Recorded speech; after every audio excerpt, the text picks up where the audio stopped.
आयु में इनके पिता 4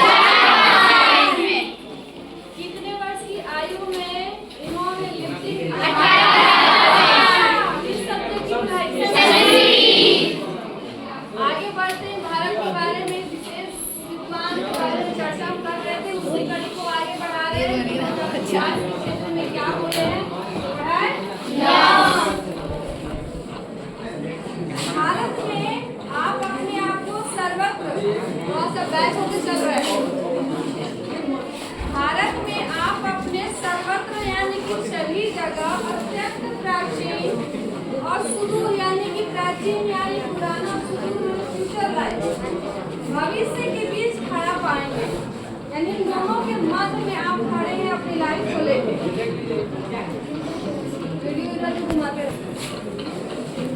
वहाँ आपको ऐसे सुअवसर भी मिलेंगे यानी कि आपको कुछ करने का मौका। मान लो हर व्यक्ति के पास सिद्ध है लेकिन मौका नहीं मिलता अपने आप को सिद्ध करने के लिए, लेकिन भारत ऐसी जन्मभूमि है जहाँ पे हर किसी को मौका देता है। तो वही मैक्स मुलर जी बोल रहे हैं कि वहाँ आपको ऐसे सुअवसर भी मिलेंगे जो किसी विश्व, किसी पुरातन यानी कि पुराना विश्व में ही सुलभ हो सकते हैं। आज किसी भी ज्वलंत समस्या को ले लीजिए। ज्वलंत जो आज के टाइम में जो भी समस्या आपके देश में, गांव में, शहर में, आपके घर में, फैमिली में है, उसको ले लो। वह समस्या चाहे लोकप्रिय शिक्षा से है संबंध हो या उच्च शिक्षा यानी कि हायर एजुकेशन से हो, चाहे संसद में प्रतिनिधित्व की बात हो अथवा कानून बनाने की बात हो, चाहे प्रवास संबंधी यानी अन्य देश में बहुत कुछ चाहता है रहने के लिए वो बात हो, अथवा कोई अन्य कानूनी मसला, सीखने या सिखाने योग्य कोई बात क्यों ना, कुछ भी क्यों ना हो, भारत के रूप में आपको ऐसी प्रयोगशाला यानी ऐसा क्या बोलते हैं रूम मिलेगा जैसे फिजिक्स केमिस्ट्री बायो का लैब जैसे वहाँ बन गया है ना, फिजिक्स केमिस्ट्री बायो का वो लैब है। इसलिए कि जो हम थ्योरी रूप में पढ़े हैं उसको प्रैक्टिकली रूप में देख क्या ये जो बातें लिखी गई क्या ये सही है या नहीं है। एक एक बात कोशिश तरीकों से लिखा होगा ये सही है कि हम कैसे प्रूव करेंगे, बाय थ्योरी है, थ्योरी को प्रैक्टिकल में कन्वर्ट करके। ठीक वैसे ही बोल रहे हैं कि भारत के रूप में आपको ऐसी प्रयोगशाला मिलेगी। भारत पूरी की पूरी एक प्रयोगशाला के रूप में है जैसी विश्व में अन्यत्र कहीं नहीं मिलेगी। विश्व में कोई भी ऐसा देश है जो नहीं मिलेगी, नहीं मिलेगा, सिर्फ भारत में नहीं मिलेगा। संस्कृत भाषा के द्वारा आपको चिंतन की ऐसी गंभीर धारा में अवगाहन यानी फ्लुएंटली अवगाहन मतलब कि फ्लुएंटली धारा प्रवाह बोलना बिना रुके बिना डरे। जैसे मैं आप लोगों को कुछ बोलने के लिए बोलती हूँ तो आप यहाँ खड़े हो बहुत अच्छे से बोल लेते हो, फिर भी थोड़ा बहुत डरते हो, डर बहुत हद तक आपका खत्म हो चुका है। लेकिन जब किसी बंदे को मैं बोलती हूँ यहाँ से बोलो, आने में डर लगता है। जो कॉन्फिडेंस कर भी लेता है तो आदमी दो शब्द बोल के दिखाएंगे, हम बोलते हैं चॉइस करते हैं तो आपको काम आता होगा, अंदर से कांपता होगा क्या मैं सही बोल, जुबान भी कांपेगी कि क्या मैं जो बोल रहा हूँ सही है। बहुत सारी चीज़ दिमाग में तो ये चीज़ें मैं यहाँ आके बोलूँगा, लेकिन जितना तुम सोचे हो क्या 100% डिलीवर कर पाते हो उसका सिर्फ 10 से 20% तुम यहाँ दे पाते हो। वही जब जाके सामने बैठ जाओगे तो ये चीज़ बोलना तो ये सब होता है कि नहीं होता? क्योंकि हेजिटेशन है, डर है, यहाँ पे कॉन्फिडेंस नहीं आ रहा है। ठीक है, यहाँ पे कॉन्फिडेंस तुमको नहीं आ रहा है, इसके वजह से ये चीज़ कभी कोई होगा जब भी आपको बोलो कि आप आओ बोलना चले, हमको आता है मेरा तो नहीं पता, मैं या सर बोले हैं यहाँ आने के लिए तो मैं जाऊँगा, भले मैं यहाँ आके वापस चला जाऊँ कोई बात नहीं। अगर मैं आऊँ अगर कोई बोलने के लिए बोलो बेझिझक बोलो, और डरने की तो बात नहीं। हम यहाँ सीखने सिखाने के लिए आते, अगर हम परफेक्ट रहते स्कूल नहीं आते, नहीं ना आते हम यहाँ किस लिए आते? सीखने के लिए आते। तुम आओ तो बोलो अरे नहीं नाम बोलेंगे ना मेरा नाम ये है, इतना दूर से चले गए, वो बहुत बड़ी बात इतना मुँह बोलना। मतलब को हम कुछ अपने बच्चों का वीडियो भी दिखाते हैं, कुछ बच्चियों को दिखाए थे। वहाँ के बच्चों को दिखाए थे ना, उनको एज्यूम किए थे कि वो बच्चा हो सकता है। इस प्रकार से उसको हम रेडी, वही बच्चा टॉप किया है। इस प्रकार से रेडी पढ़ाए थे कि बस मैंने किसी को भी बोल दे तो पढ़ाए थे, इस बच्चे को ये टॉपिक आगे यहाँ पढ़ाना है। जैसे उसको बोले तो क्लास तक नहीं पढ़ाया, वो रेडी करके आएगा, रेडी क्या एट ए टाइम आएगा और यहाँ पढ़ाएगा जैसे मैं पढ़ाती हूँ उसी ठीक वैसे ही वीडियो मैंने आपको दिखाया था ना। वो तुम्हारे जैसा वो भी था, वैसे वो नहीं करना इतना परफेक्ट। तुम लोग जैसे डरते हो वैसा वो भी डर रहा था, लेकिन धीरे धीरे उसको हौसला दिया गया, तुम आओ, तुम बोलो गलत सही बोलो कोई बात नहीं, हम सुधारेंगे, लेकिन यहाँ आओ। जब तक तुम आओगे तुम्हारी कमियां दूर नहीं होगी, अंदर मन में रखो तो कभी हमेशा मन में ही रहेगी। अपनी कमी को उजागर करो, बताओ। ये मत समझो कि हमारे सहपाठी देखेंगे हम नहीं बोले तो हमको मेरा मजाक उड़ाएंगे, अरे उसे तुम लाख गुना बेर करो, अरे तुम्हारे सामने मजाक उड़ा रहे थे, यहाँ जब सामने हो सबके सामने फेस कर रहे हो तो मुझसे बहुत आगे हो, उसकी वही नीयत है। और उसको पॉजिटिव में मतलब सकारात्मक रूप में, ठीक है वो हंस रहे कोई बात नहीं, मैं और भी मेहनत करूँगी, अगर मैं अच्छा बनूँ तो क्यों नहीं रास्ता आएगा सकारात्मक प्रभाव दिमाग में। ठीक ऐसे ही बोला है कि संस्कृत ऐसी भाषा है, संस्कृत भाषा के द्वारा सेम चीज मैं यहाँ बता रही हूँ कि संस्कृत भाषा के द्वारा आपको चिंतन की ऐसी गंभीर धारा में अवगाहन का अवसर मिलेगा जो अभी तक आपके लिए अज्ञात है, यानी आप उसके सामने है लेकिन आपको ज्ञात नहीं है। जैसे कि एज फॉर एग्जाम्पल हमारे सामने बहुत सारे पेड़ पौधे हैं, हम इसको जंगली पौधा कहते हैं ना, क्योंकि उसके बारे में हमको नॉलेज नहीं। भाई बायोलॉजी के फॉर्म में बायोलॉजी में चले जाओ, जो पढ़ता है उस चीज़ के बारे में, एक चीज़ के बारे में, हर चीज़ जो प्रकृति द्वारा मिला है, हर चीज़ कहीं ना कहीं उपयोगी से होगा। हो सकता है इनमें से किसी बीमारी का इलाज कुछ भी हो सकता है। ठीक है, तो आगे बढ़ते हैं। संस्कृत भाषा के द्वारा आपको चिंतन की ऐसी गंभीर धारा में अवगाहन का अवसर मिलेगा जो अब तक आपके लिए अज्ञात था। यहाँ आपको मानव हृदय की गहनतम यानी हृदय की गहरी सहानुभूति और सदस्यता को जगाने वाले पाठ में, यानी कि जो आपको सोई जिज्ञासा है जगाने के लिए पाठ में प्रचुर परिमाण में पढ़ने को मिल सकते हैं, यानी इससे भी हम मोटिवेट हो सकते हैं। आपके अकॉर्डिंग मतलब जितना आपको चाहिए इस पाठ में मौजूद है। ये कौन बोल रहा है? मैं बोल रही हूँ। क्लियर?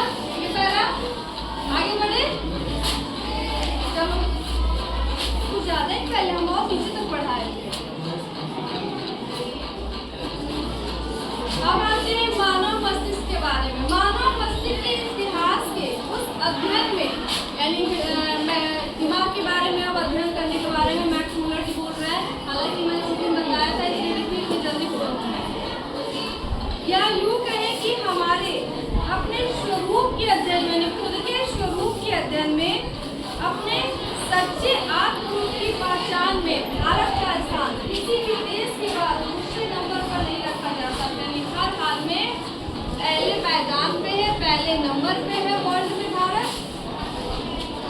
मानव मस्तिष्क के चाहे किसी भी क्षेत्र को आप अपने विशिष्ट अध्ययन का विषय क्यों न बना लें।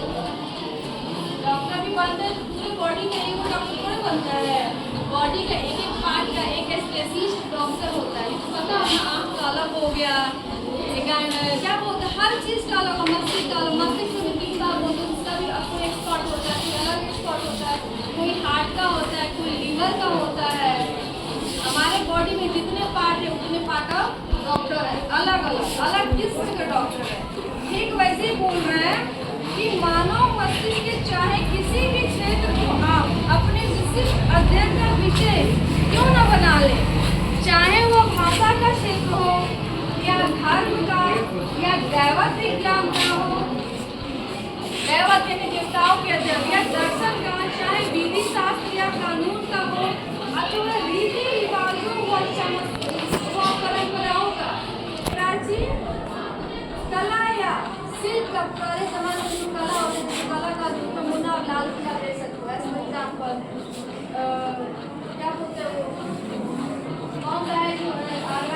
धन्यवाद। बहुत सारे नमूना है।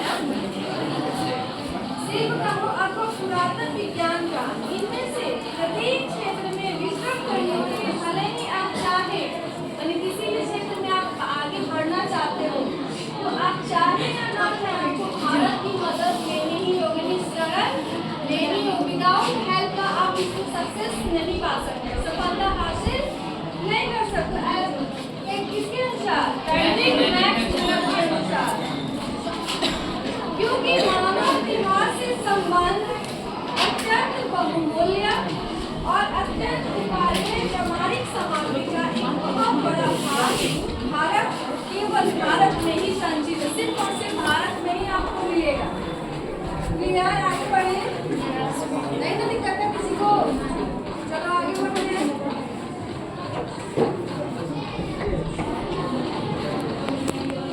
यदि आप भारत के इतिहास एक अध्ययन का भी सम्यक अध्ययन, व्याख्या, विवेचन कर ले किसी एक क्षेत्र का भी, तो आप पाएंगे कि हमारे स्कूलों और कॉलेजों में पढ़ाए जाने वाले इतिहासों के सब अध्ययन मिलकर एक क्षण के लिए भी उसकी बराबरी नहीं कर सकता। यानी देखो सारे अध्याय तुम एक वर्ड में इकट्ठा कर लो फिर भी इसकी बराबरी नहीं कर सकते। इतना ब्रॉड है, ब्रॉड मतलब कि बड़ा। ठीक है, आगे अब साहित्य से रिलेटेड आ रहा पैराग्राफ जो मेरे से रिलेटेड है। मैं अभी आज के भारतीय साहित्य की चर्चा नहीं चाहूँगा। मैक्स मुलर जी क्या बोल रहे हैं कि मैं आज के जो विद्वान हुए हैं, जो विषय है नए नए, मैं उसके बारे में चर्चा नहीं कर रहा हूँ। इसके बारे में चर्चा करने देखते हैं। किंतु भारत के उस अत्यधिक प्राचीन भाषा की चर्चा करूँगा जिसका नाम संस्कृत है। यानी कि जो प्राचीन काल में हमारी भाषा थी संस्कृत, उसके बारे में हम जानेंगे। अब आप पूछेंगे कि संस्कृत में ऐसी क्या बात है जिसके बारे में हम चर्चा करेंगे और जानेंगे। तो अब आप पूछेंगे कि संस्कृत में ऐसी क्या बात है जिसके कारण हम उस पर इतना ध्यान दें तथा ऐतिहासिक दृष्टिकोण से संस्कृत सर्वातिशय क्यों है, यानी कि इतना अत्यधिक इम्पोर्टेंट क्यों है। संस्कृत के बारे में आगे नॉलेज बढ़ाते हैं। क्या बोल रहे हैं आपके फ्रेडरिक मैक्स मुलर जी? संस्कृत की सबसे पहली विशेषता है इसकी प्राचीनता, यानी कि सबसे विश्व में सबसे पुरानी भाषा है, विश्व की, ना कि भारत। मैं भारत की बात नहीं कर रही हूँ, पूरे विश्व की सबसे प्राचीन भाषा संस्कृत है। क्योंकि हम जानते हैं कि अब देखो संस्कृत के विषय में क्या शोध किया है। क्योंकि हम जानते हैं कि ग्रीक भाषा से भी संस्कृत का काल पुराना है। यानी दो चीज यहाँ से मिली, ग्रीक भाषा भी पुरानी भाषा है सबसे और संस्कृत, लेकिन संस्कृत उससे सबसे पुरानी। आगे ग्रीक भाषा वाला अंडरलाइन कर लो, पूछता है ऑब्जेक्टिव में।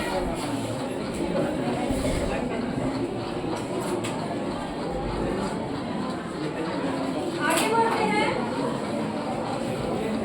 जिस रूप में आज या हम तक पहुंची, यानी संस्कृत हम तक पहुंची है, उसमें भी अत्यंत प्राचीन तत्व भली भांति सुरक्षित है। प्राचीन तत्व जब तक पुरानी चीजें समाहित नहीं होगा।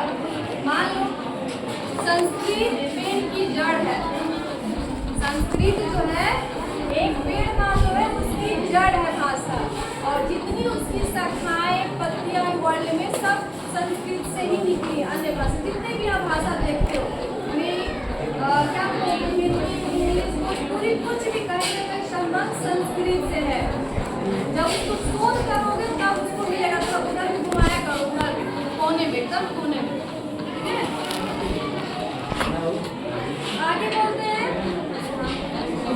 ग्रीक और लैटिन भाषाएं लोगों को सदस्यों से ज्ञात है। ग्रीक और लैटिन भाषाएं लोगों को सदियों से ज्ञात है और निस्संदेह यह तभी अनुभव किया जा रहा था कि इन दोनों भाषाओं में, इन दो ग्रीक और संस्कृत भाषा, इन दोनों भाषाओं में कुछ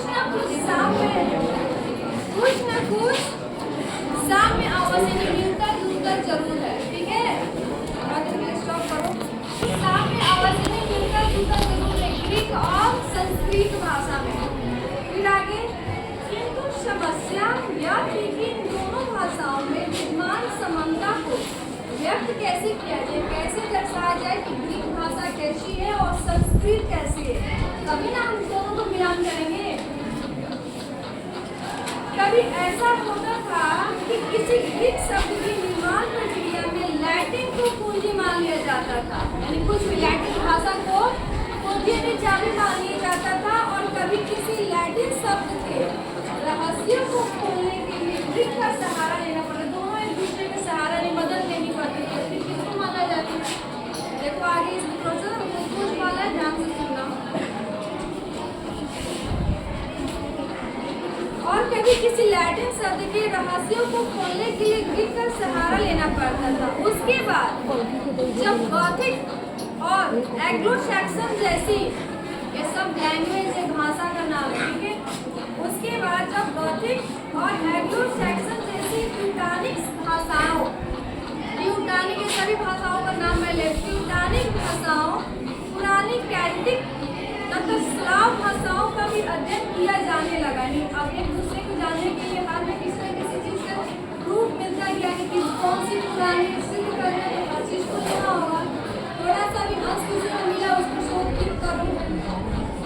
स्लाव भाषाओं का भी अध्ययन किया जाने लगा, तो इन भाषाओं में किसी न किसी प्रकार का पारिवारिक संबंध स्वीकार करना ही पड़े, यानी कि एक ही परिवार की ये सभी भाषा सदस्य है। जैसे एक परिवार हो गया ना, उस बारे में गॉथिक भाषा हो गया, स्लाव हो गया, एंग्लो सैक्सन हो गया, गॉथिक हो गया, यूनानिक भाषा हो गया, ग्रीक हो गया।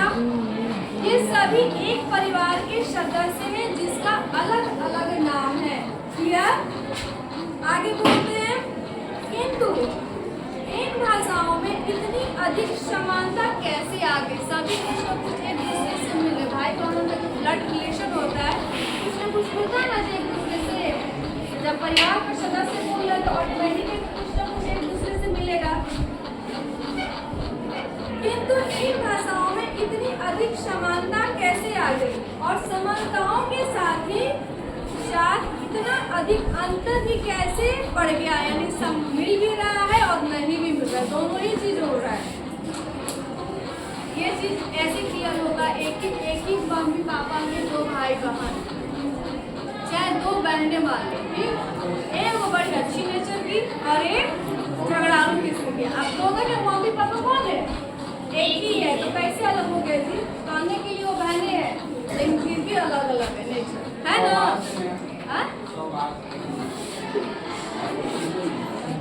ठीक वैसे नहीं इसको भी बताया गया। ठीक, आगे हम, यह रहस्य बना ही रहा, और इसी कारण ऐसे अनेक अहेतुक बात उठ खड़े हुए जो भाषा विज्ञान के मूल सिद्धांतों के सर्वथा उल्टे सिद्ध हुए। हर जगह कुछ न कुछ क्लू मिल जाता था। किसी को हम एक चीज नहीं बोल सकते कि कौन पुरानी है, कौन भाषा कब आई, लेकिन संस्कृत को लास्टली माना गया। इसमें आगे बताया गया, किंतु इन भाषाओं के बीच में, जब इतनी भाषाओं का मैंने जिक्र किया, किंतु इन भाषाओं के बीच में संस्कृत आ गई थी कि तत्काल लोगों का एक सही प्रकाश और गर्मी का एहसास होने लगा, और इसी से भाषाओं का पारस्परिक संबंध भी स्पष्ट होने लगा। जैसे संस्कृत भाषा का अध्ययन किया जाने लगा, तो सभी भाषाओं का जो कार्य समझ में आने लगा, कौन भाषा कितनी पुरानी कब आई थी, यानी स्पष्ट रूप से मानो कि संस्कृत एक टॉर्च की भांति आया, ताकि सबको प्रकाश दिया कि कब